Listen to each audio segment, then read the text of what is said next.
Bonjour!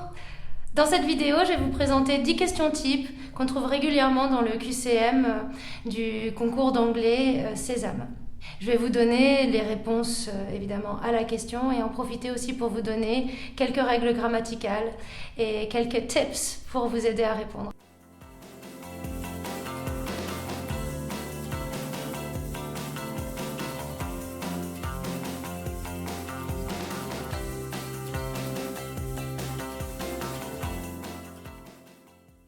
Pour cette première question, il s'agit surtout d'une question de vocabulaire. On va vérifier si vous connaissez bien les significations de chacun de ces mots.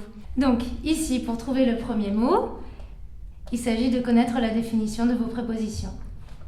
Donc on a as much, autant, although, même si, since, comme, yet, pourtant. Donc la réponse ici, c'est évidemment pourtant, yet. Et donc, pour le choix du deuxième mot, là aussi c'est une question de vocabulaire, faire la distinction entre un nom, un adjectif, un adverbe. Ici par exemple, alone et lonely, ce sont deux adjectifs mais qui ne s'utilisent pas de la même façon. Alone signifie seul et lonely signifie solitaire. Il y a aussi, comme exemple,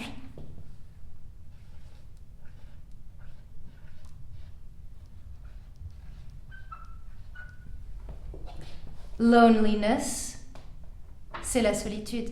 Donc, ici dans cette question, évidemment, c'est alone,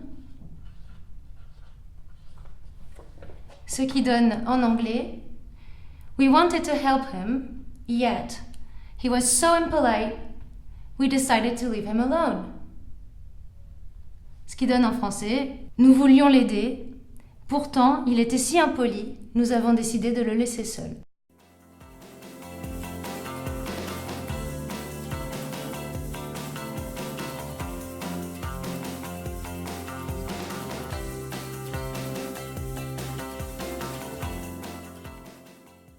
On voit bien qu'il s'agit d'une question au conditionnel, puisque ça commence par if. Ici, ce que vous allez devoir interroger, ce sont les différentes façons de formuler le conditionnel. Alors, il y a 3 constructions possibles pour le conditionnel. Il y a tout d'abord l'irréel passé. On pourrait illustrer ça, par exemple, avec une phrase qui dirait « If I had chosen another man, I would have been very unhappy ». Vous avez la deuxième construction, qui est l'irréel présent. Vous pourrez dire « If I chose another man, I would be very unhappy ». Et vous avez aussi ce qu'on dirait le vrai conditionnel, où je peux encore faire un choix. Dans ce cas-là, on dirait « If I choose another man, I will be very unhappy ». Ici, la combinaison à choisir, c'est bien évidemment la combinaison C.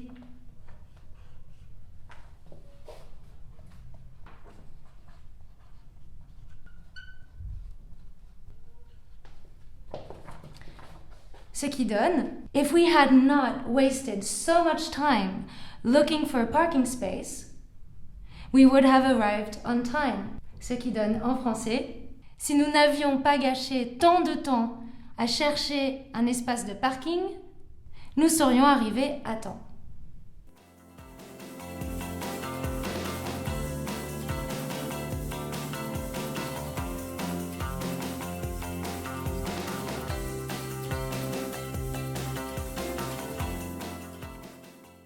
Dans cet exercice, en fait, vous êtes confronté à une expression typiquement anglaise qui va signifier avoir hâte de.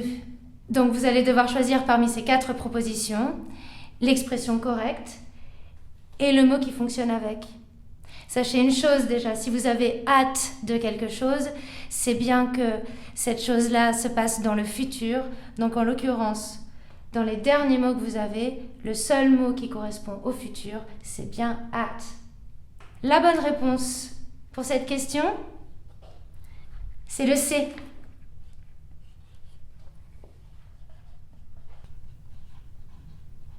The students are looking forward to this trip to Barcelona at the end of January.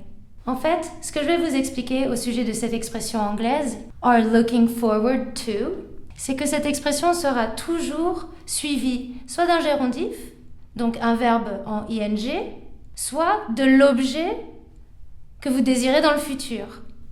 Donc, là en l'occurrence, il s'agit de l'objet, le voyage, the trip. The students are looking forward to this trip.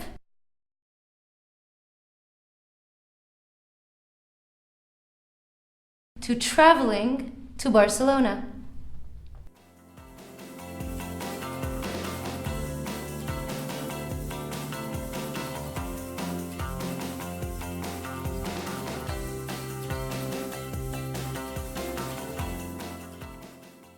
Alors avec cette question, vous êtes confronté à une autre spécificité de la langue anglaise. Là où nous, en France, on dirait un voyage de 2 semaines, en anglais, on peut dire a 2-week. Et ça devient un mot composé. Donc en fait, ici, évidemment, la bonne réponse, c'est la réponse A.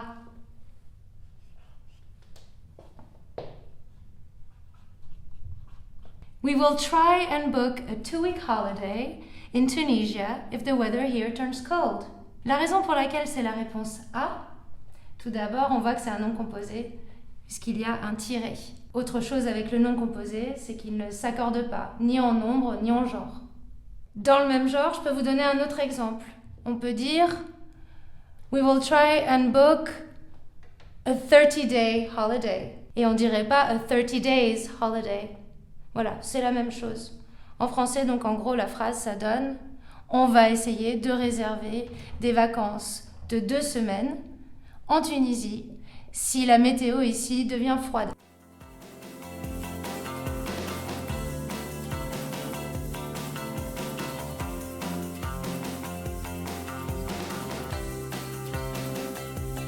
Bien, dans cette question, vous êtes typiquement en face de verbes modaux, du devoir. Ce que je vous propose pour ce genre de questions, c'est d'abord de procéder par élimination. Comme on sait déjà que nous sommes en présence de verbes modaux, comme c'est suivi par un infinitif, vous devez déjà définir quel verbe modal peut être suivi par to. Parmi ought, should et must, en vérité, le seul verbe qui peut être suivi par to, c'est ought. Donc déjà, vous avez le choix uniquement entre A et B. Maintenant, pour choisir entre A et B, il va falloir trouver la meilleure proposition entre les 2 dernières propositions. Ici, on est dans l'expression to have something done, avoir quelque chose à faire. On ne dit pas to have something do. Donc ici, on entend bien que c'est le participe passé qui est utilisé. Donc, c'est bien la réponse B.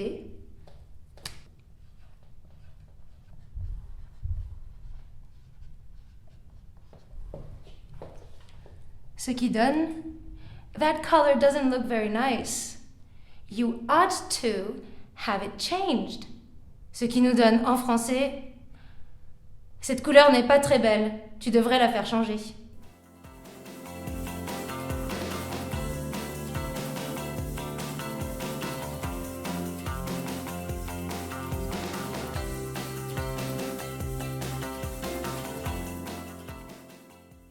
Alors, dans cette question, typiquement, c'est pas une question à laquelle on répond grâce à une règle. En fait, c'est quelque chose qu'il faut savoir par cœur. C'est une expression typiquement anglaise qui cherche à dire à pied. Donc ici, en anglais, pour dire à pied, on dit on foot. Donc la bonne réponse, c'est bien la réponse C.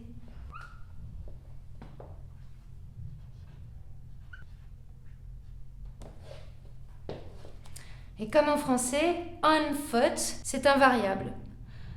À pied est un variable aussi, on ne l'accorde pas. Donc la phrase en anglais donne Due to heavy flooding, the village can only be reached on foot.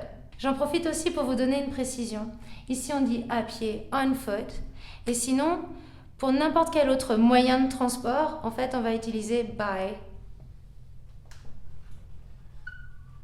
By car. By motorcycle, by boat.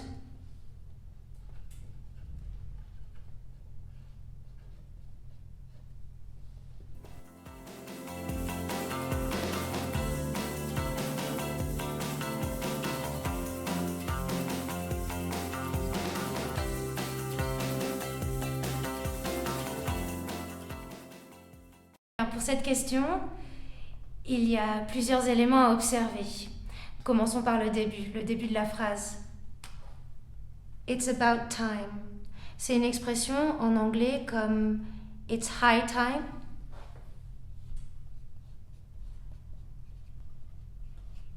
Ces deux expressions, it's high time, it's about time, signifient en français il est temps de, il est temps que.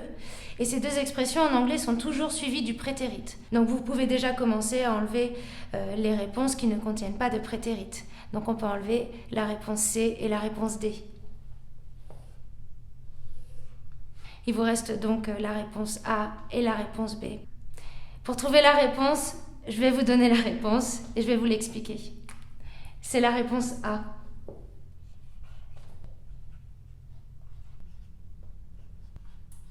Ce qui donne It's about time he stopped to have a glass of water. He doesn't look at all well. Ici, dans la réponse A, le mot to signifie in order to, dans le but de. Donc, ça appelle l'infinitif. C'est bien pour ça que vous allez choisir stopped to have et non pas stopped having, là où c'est un gérondif.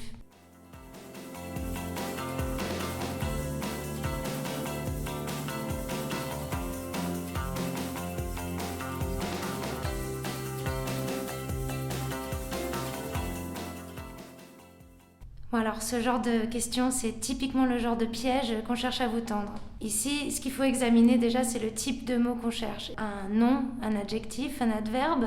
Alors, voyons voir, en français, qu'est-ce que ça donne cette phrase ?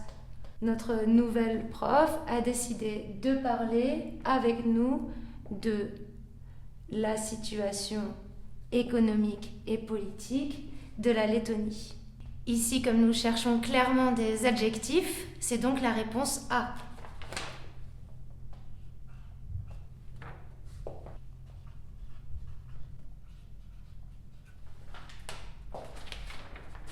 Ce qui donne en anglais, Our new teacher decided to talk to us about the economic and political situation of Latvia. Alors, je profite de cette question justement pour vous faire entendre les légères différences qu'il peut y avoir entre l'anglais et le français et les erreurs que les Français font souvent. Ici, par exemple, l'adjectif économique sonne pareil en anglais, c'est economic. En revanche, politique, on dit political et pas politic. Si vous voulez dire l'économie ou la politique, vous direz politics. La politique, economics, l'économie. Et puis un dernier petit piège, economical. Economical, en fait, ça veut dire économe.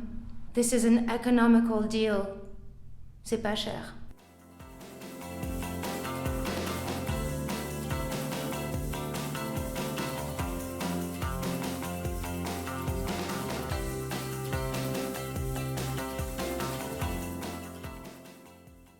Dans ce genre de questions, ce qui est très important, c'est de bien lire chacune des réponses qui est proposée. Si on lit la proposition, c'est donc David qui pose une question. Are we going to receive a Christmas bonus this year?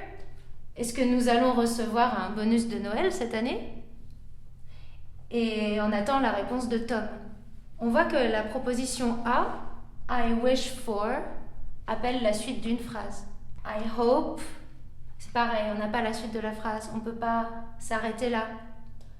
I hope for a bonus. I hope that will happen. La réponse c'est I hope to. C'est pareil, on est obligé de continuer la phrase derrière, on ne peut pas s'arrêter là. Donc évidemment, la bonne réponse c'est la réponse D. I hope so.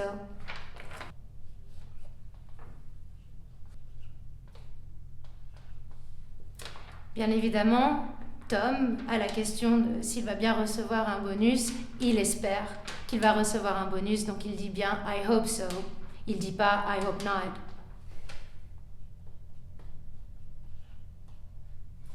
Il aurait peut-être pu répondre I hope not si David, par exemple, lui avait demandé s'il allait pleuvoir ce soir. Is it going to rain tonight? Oh, I hope not. Mais je voudrais profiter aussi de cette question pour bien vous rappeler de réviser absolument toutes vos prépositions, toutes les prépositions en fait qu'il y a après un verbe vont changer le sens de ce verbe. Et ça, vous devez les réviser le mieux possible, les apprendre par cœur. Parce que par exemple, dans un verbe comme look, to look,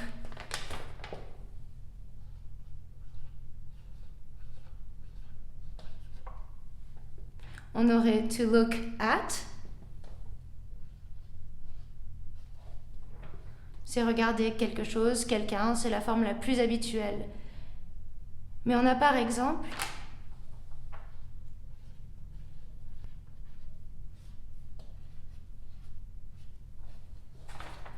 to look down at.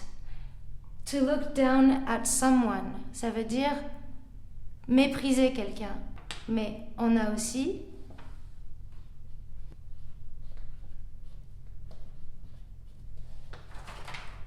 to look up at someone, et là du coup c'est l'inverse, c'est admirer quelqu'un. Mais on a aussi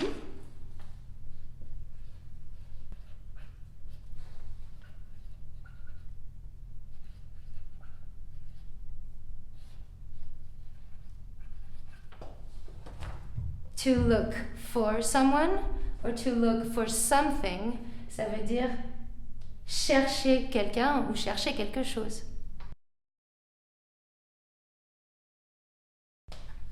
Et aussi to look after someone or to look after something, ce qui veut dire en fait surveiller, s'occuper d'eux.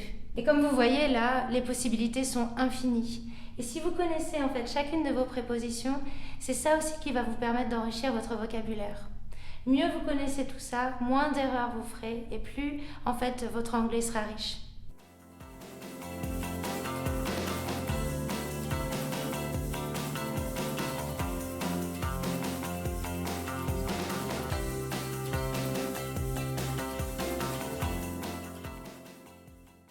Je vous montre cette question parce qu'il y a dedans le genre de choses que vous devez connaître par cœur. C'est comme ça. Depend of, ça n'existe pas. Il n'y a que depend on qui existe. Donc à partir du moment où vous savez ça, en fait, vous pouvez déjà éliminer les deux premières réponses.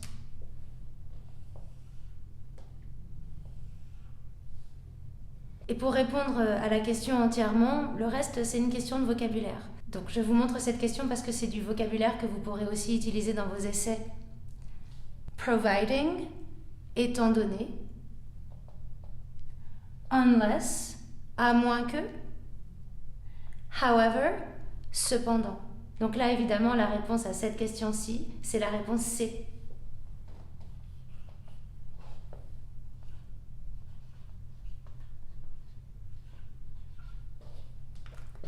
Ce qui donne Unless he receives some extra points, his final results will depend on this. À moins qu'il reçoive des points en plus, son résultat final va dépendre de ça.